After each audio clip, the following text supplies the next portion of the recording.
Okay, so we are working on the last lesson for the describing relationships unit. And of course, we're going to practice some of our other topics like probability and normal distributions. But this particular one, we're going to go and look at transforming for linearity. Transforming for linearity may or may not be on your exam. It could show up. It definitely could. But it's not going to be a huge part of your AP exam, all right? So here we have a scatter plot of a company's revenues versus time indicates a possible exponential relationship. A linear regression on y equals log revenue in $1,000. So that's your transformation right there. Instead of having revenue, we have log of revenue, all right? Against x equals year since 2005 gives y hat, which means predicted y, equals 0.75 plus 0.63x, with a correlation coefficient of 0.68. Which of the following is a valid conclusion? So it says on the average, revenue goes up $0.63,000 per year. If this was revenue and not log of revenue, that would be fine, all right? We can say log of revenue goes up by $0.63,000 per year since that's the slope, but we cannot say revenue goes up by 0.63. So we're going to go ahead and mark that option out. Then they say the predicted revenue for year 2009 is approximately $1,862,000. Well, the easiest way to check this is to go ahead and calculate it. So we have predicted log of revenue equals 0.75, and then we go ahead and subtract, that's 4 there. And when we calculate it, we get 3.27. Now, this is probably the hardest algebra, or some of the hardest algebra. Sample size later in one of the upcoming units might be the other one where we do a little bit of algebra. So the easiest way to solve when you have log of something, the logarithm of something, is to put the base value and put this as an exponent on the base. If it's log, the base is 10. If it's ln, the base is e, 2.71828. So here it's log, so our base is 10. We go 10 to the log of revenue equals 10 to the 3.27. So this just, these are opposite operations, so it'll pop out the revenue there. And then 10 to the 3.27, you can put that on your calculator, is 1,862.09. So B is looking like a valid option. Let's go on to C. 46% of the variation in revenue can be explained by variation in time. So if I squared 0.68, that probably is very close to 46%, I'm going to guess. But the problem is, this is not revenue. This is log of revenue. So the relationship is log of revenue. So we can't use R squared straight for revenue, okay? So C is not an option. And D, we don't use R. Here it's using R even, so 68%. It didn't even bother to square it. Well, that's not our answer either. So here, option E says none of the above are valid conclusions, but actually B worked out. So B is our answer. Suppose that the scatter plot of log x and log y shows a strong positive correlation close to 1. Which of the following is true? So A says the variables x and y will also have a correlation close to 1. That's not necessarily true, okay? The whole point of doing a transformation is to get a linear relationship. Doesn't mean that when after a transformation you can have one. That doesn't mean you did have one before the transformation. It could have been, but that doesn't necessarily say that it's true. B, a scatter plot of the variables x and y will show a strong linear, nonlinear pattern. Well, we don't really know. I mean, there is a strong relationship between x and y, but it is not linear. So nonlinear should be good, all right? C, the residual plot of the variables x and y will show a random pattern. We don't actually, odds are that it won't show a random pattern, all right? Because the thing is, the reason we're transforming it is we see a pattern in the residuals, so we know that linear is not appropriate. D, the residual plot of the variables log x and log y will show a strong non-random pattern. Well, if this is a good scatter plot, then the pattern should be random, all right? So there should be no pattern, all right? So D is not an option. So we're going to stick with choice B again. All right. Number 3, to the right is a scatter plot with one point labeled x. Suppose you find the least squares regression line. Which of the following is a true statement? So what I'm going to do is I'm going to use an applet here.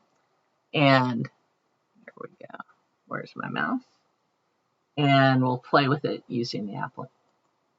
So I use the applet, that's the links in your problem. This is on the statistical applets, correlation and regression. And I just went ahead and put some dots in, trying to mimic the pattern in the problem. It's not exactly right, but it's close. So let's show the least squares regression line. So basically, in order for this to have a large residual, let's just go ahead and look at the residuals. You can see the residual here is quite tiny. And also, so this does not have the largest residual. A is not correct. And then if you look here, if I move the point a lot, does it move the line a lot? Not really. Not really. So that is not an influential point. Now, so B is incorrect.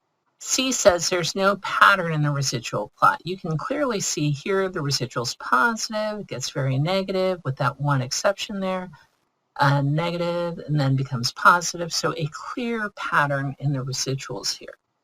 Is X an outlier? No, it's not. It doesn't have a large residual. It's not very far in terms of X and Y. So we would basically say that none of the above statements are true. So we have none of these are true statements. That's your answer.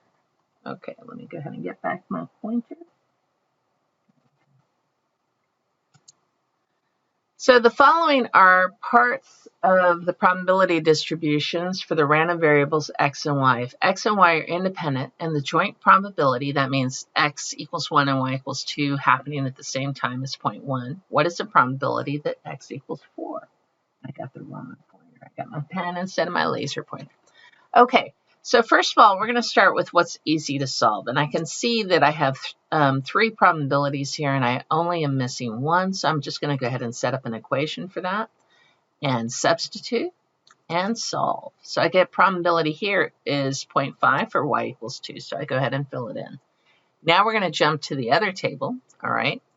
And actually, first what we're going to do is we're going to calculate probability of x equals 1 and y equals 2 equals 0.1. So first of all, we know that they're independent, so I can just multiply those 2 probabilities together. This probability equals the probability of x equals 1 times the probability of y equals 2, since they're independent. So I substitute and solve, and I get 0.2 is the probability that x equals 1, and I'll put that right there, okay? And now I can go ahead and create an equation for all of this and substitute and solve. And we get probability is 0.2. Number 5, which of the following statements about influential points is incorrect?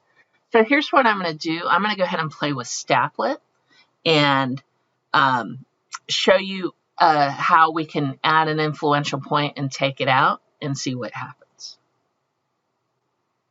So let's provide an example of what an influential point would look like. So I put a bunch of values here, 0, 0, 0, 1, 1, 1, 2, 2, 2, 3, 3, 3, and then there are the corresponding y coordinates. But I added one extra point, 20, with a y coordinate of 100. So when I begin analysis, you can see there's a scatter plot.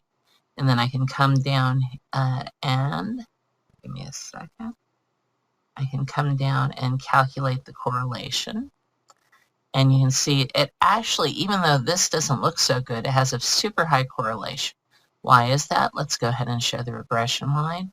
And you can see that this 1 point, this is sort of like a scatter. If that 1 point wasn't there, in fact, let's go ahead and get it out. So it's 2100. Let me take it out. And if I were to do a regression now, you can see that it's not very good, right? But there's your line. But then when I go back and add it, that point in 20 and 100, and calculate the correlation and the regression. All right. So what you can see is it has a big influence. It's pulling the slope up significantly. Initially, the line was going more flat, and now it's much steeper. And here, if you look at the residual plot, so one of your options, which one is incorrect, it's actually kind of, the only reason you know this is an influential point is because it's kind of far out here from everyone else. But it's not real obvious that it's an influential point until you look at the scatter plot. Removal of the point does affect the regression line. So let me go, that's choice B on your answers. That's okay. Edit inputs. Begin analysis and see how different the line is. So it's much flatter here. The slope is 1.2 and the y-intercept is 2.5. Edit the inputs. So 1.2 and 2.5. Begin analysis, calculate our least squares regression line. Here, now the slope is 5 and the y-intercept is -3. So it does affect the regression line. And I would agree, you notice how I was doing both. I was doing the line with and without the point, and that's a nice way of figuring out if that is an influential point. Points with high leverage may not be influential points. I guess that would be true. And so the only incorrect statement here really is A. Looking at a residual plot is a helpful way of picking out points, and it's like influential points, not so much, not so much.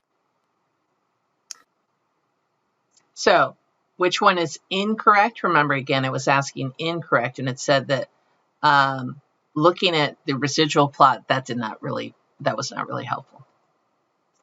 So for which of the following is a binomial model appropriate? So let's look at choice A. We're going to check bins, which is the conditions for binomials. So you should know this. This is not on your formula chart. This is something you have to know to check. Now, just writing bins and doing a check mark is not good enough on work. You should tell us what the issue is. Now, you don't have to do everything if you find a problem.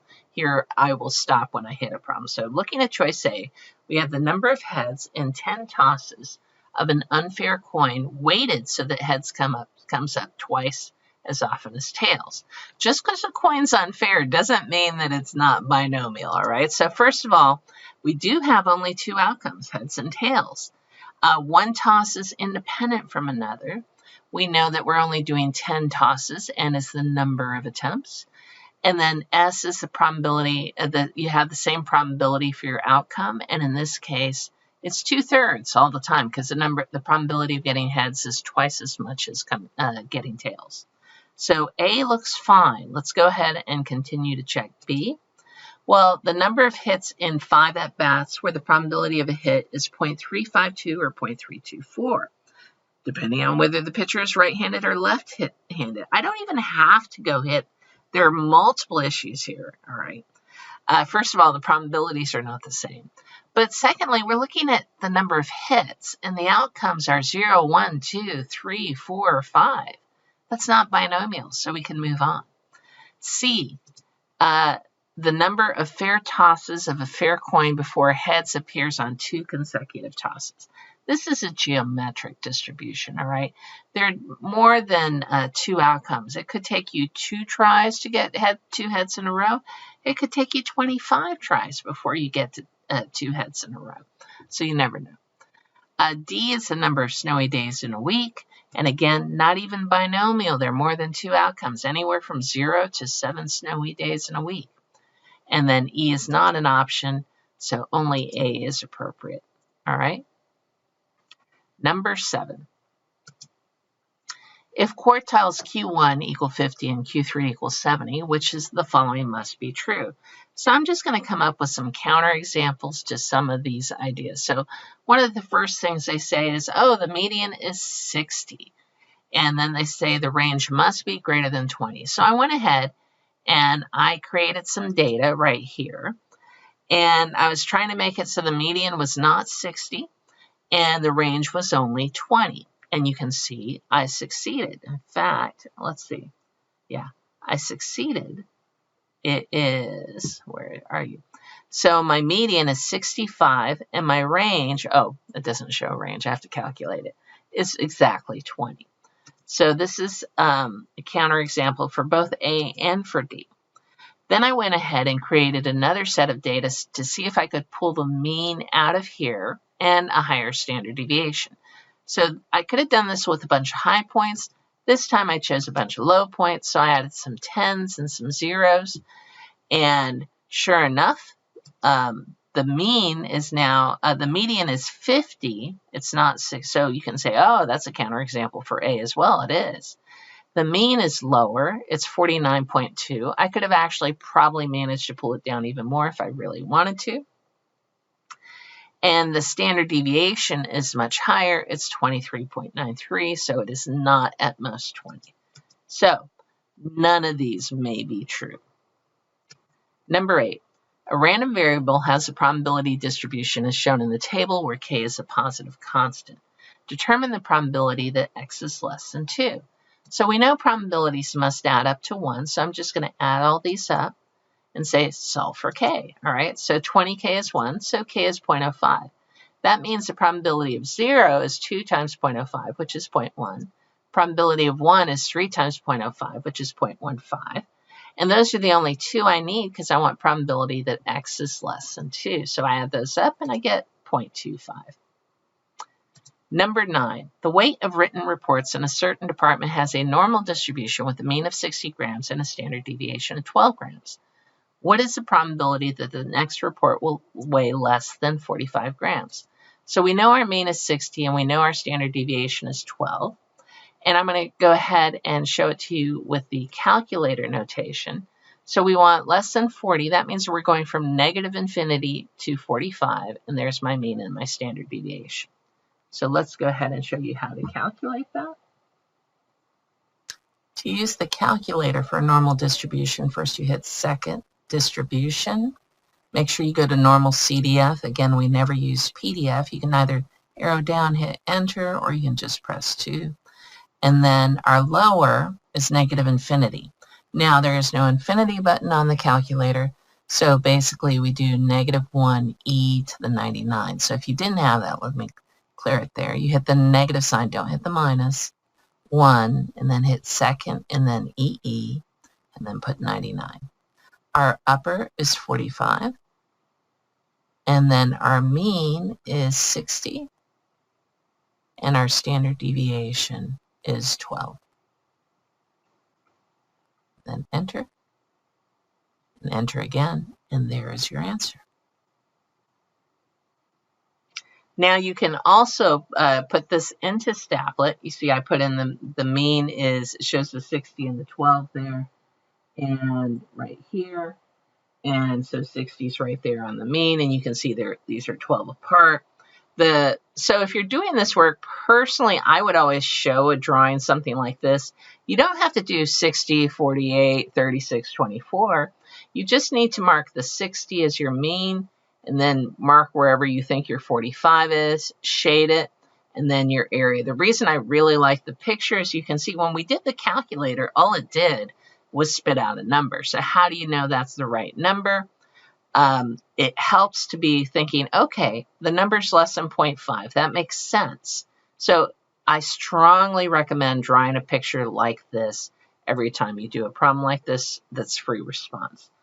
Even for your multiple choice, I would still strongly recommend it. You'll avoid a lot of heartbreak of mistakes with that. So once you do that, you get your answer, 0.1056, either from the calculator or the Statlet. Suppose that 40% of the cars in a certain town are white. A person stands at an intersection waiting for a white car. Let x equal the number of cars that must drive by until a white one drives by. And we want the probability that x is less than 5. So because we don't know how many cars we're going to have to count, this is a geometric distribution. the number of attempts until success. P is 0.4 because that's 40%, and we want less than 5. So we're definitely gonna count at least one car. All right, so there's no 0 on this one. Binomials, you can have a 0. Geometrics, you always start at 1. You could have 1, 2, 3, or 4. Those all count as less than 5. And the way you'd set it up, okay, that's probability of x equals 1 plus probability x is 2, blah, blah, blah. All right. Now, your math chart does have the formula. So if this is free response, you should be writing out the formula. Now, there are only 4 x values, so it's not going to kill you to write it out 4 times. All right. That said, one of the easier things to do is to use the calculator on these. All right. So let's go ahead and show you how to do that. We're going to use Geomet CDF with P of 0.4 and X is 4. All right. There we go. To use geometric, you hit second distribution, kind of like we do for normal and everything else, but it's way on bottom, so you kind of want to arrow up to get to the bottom.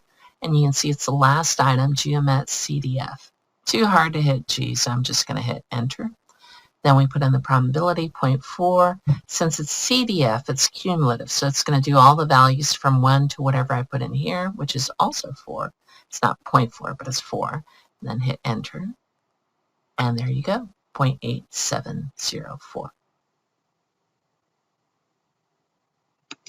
Now for number 11, suppose a data set of 25 unique positive integers. If the maximum value is multiplied by -2, which of the following values could be negative?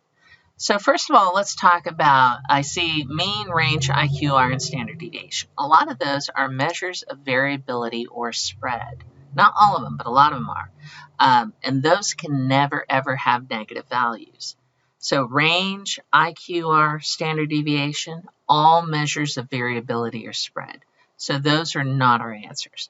The mean, on the other hand, basically it says, okay, if we took the maximum value, multiplied it by -2, if it was a big enough value, you know, that could actually really pull the mean down, yeah, the mean could go negative. It could.